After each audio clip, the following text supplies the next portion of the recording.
जे एनडिपि नि केस उइथड्रखौ लानानै जोङो बिथांजों सावरायदोंमोन आरो एनआइ नि केस खिनिखौ बिथाङा सेन्ट्रेल गभर्नमेन्टनिफ्राय स्टेट गभर्नमेन्टआव रिटार्न खालामनायनि बाथ्राखौ बुंलांबाय जोंनि सिगाङाव आरो अब्लानो केसफोरखौ फोजोबनो हागोन।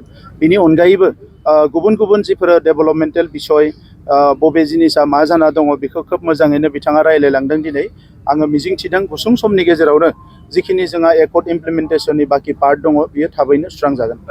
दुलाराय बर' फरायसा आफादनि 52थि बोसोरारि जथुम्मानि गेवलां मेलाव गाहाय आलासि महरै बाहागो लानानै भारतनि नखर मन्त्रि अमित शाह बिथाङा बड'लेण्डखौ लानानै गोबां बाथ्रा बिथाङा बुंलांबाय।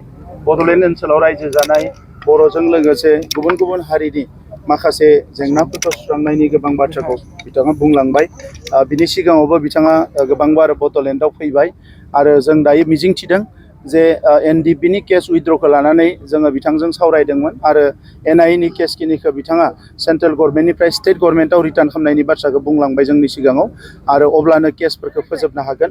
बिनि अनगायैबो गुबुन गुबुन जिफोर डेभेलपमेन्टेल बिसय बबे जिनिसा मा जाना दङ बेखौ खोब मोजाङैनो बिथाङा रायलायलांदों। दिनै आङो मिजिंथिदों गुसुं समनि गेजेरावनो जिखिनि जोंहा एकर्ड इमप्लिमेन्टेसननि बाखि पार्ट दङ बियो थाबैनो सुस्रांजागोन। बिथाङा दिल्लीनि इन्डियानि केपिटेल दिल्लीयाव माबा मोनसे बर'नि नाम दोननो भारतनि इन्डियानि केपिटेल दिल्लीयाव बिथाङा मोनसे लामा बड'फानि मुङाव जेरै गुबुन गुबुन गेदेमा सुबुंफोरनि मुङाव नेशनेल केपिटेलाव लामाफोरखौ मुं दोनदों, बड'फा उपेन्द्रनाथ ब्रह्मनि मुङावबो मोनसे लामा मुं दोननो थाखाय बिथाङा फोसावलांदों आरो बे लामाखौ फैगोन 1 मेआवनो बेखेवनायनि खोथाखौ बिथाङा जोंजों रायलायलांदों।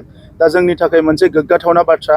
बड'फा उपेन्द्रनाथ ब्रह्मखौनो जोङो जोंनि आदर्श, जोंनि बर' माहारिनि बिफा हिसाबै मानिदों आरो बिथांखौ जोंल' मान होनाय नङा, दिनै सारा आसाम रायजो आरो भारत नाङैनो मान होनायनि मोनसे थासारि फैदों। मानोना बिथाङा गोग्लैसोनाय बर' हारिखौ राजखान्थि बिथिङाव, समाजारि बिथिङाव, गुबुन गुबुन बिथिङाव, सोलोंथाइनि बिथिङाव जौगाहोनायनि मोनसे गोदान मोनसे जांख्रिथाय लाबोनायजों लोगोसे हारि माहारिफोरजों बोरैहाय एखे मोनसे थासारियाव थांनानै थानो हायो, गोबां पजिटिभ खामानिफोरखौ बिथाङा मावलांदों, बिहोमा होलांदों।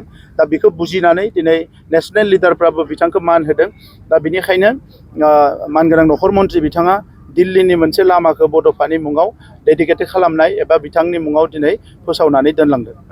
बियो आं दाख्लैबो बुंदो, बियो अलरेडि प्रसेसआव दङ आरो प्रसेसआव दङ। जोंनिल' नङा, बियो बड'लेण्डनि थाखाय जेबो जेंना गैया। नाथाय आरोबाव बड'लेण्डखौ नागारनानैबो गासै 9 सिक्स सिडिउल काउन्सिल दङ। दा बे टटेल 10 सिक्स सिडिउल काउन्सिल, बा 10 सिक्स सिडिउल काउन्सिलनि गेजेराव बाखि जि सिक्स सिडिउल काउन्सिल दङ, दा बिथांमोननि मायबाफोर जेंना थानो हानाय, जेराव जोंनि मिटिङाव फोसावनाय लोगो लोगो बैसोरनियाव थांनानै माबा मोनसे जेंना जागोन। दा बिथाङा बिनिखायनो जोंजों रायलायलांदों, जेबो बिनि सायाव जिंगा सिनांगौ गैया। बड'लेण्डनि बेलायाव जिखिनि सोनांगौ दाननांगौ बेखिनिखौ क्लियार खालामनानै मोजाङैनो खालामखानानै लाबाय आरो एनि टाइम बियो बिला फैनो हासिगौ। बाथौ धोरोमनि सायाव बिथाङा जोबोद सिरियासलि स्टाडि खालामगासिनो दङ। बिथाङा थेलामारायाव बाथौनि मोनसे जथुम्मायाव फैदोंमोन, जेराव बिथांमोना 50,000 सुबुङा आर'ज गाबदोंमोन आरो बिनिफ्राय बैयाव फैनाय सम आरो दानि समसिम आं मिजिंथिदों जे बिथाङा भाषण होलांबाय। बाथौ धोरोमनि सायाव गोबां सरसा खालामदों बिथाङा आरो इयुनाव बाथौ धोरोमखौ आरोबाव गोख्रों आरो मोजाङै जौगानायखौ बिथाङा लुबैदों। दा बेबायदि गोबां बाथ्राखौ बिथाङा जोंजों सावरायनायाव बुंलांदों। दा बिथांनि बुंनायखौ लानानै बाथौ धोरोमनि दैदेनगिरिफ्रा बोरैहाय सानो आरो जों बोरैहाय खामानि मावो बिनि सायाव सोनारगोन।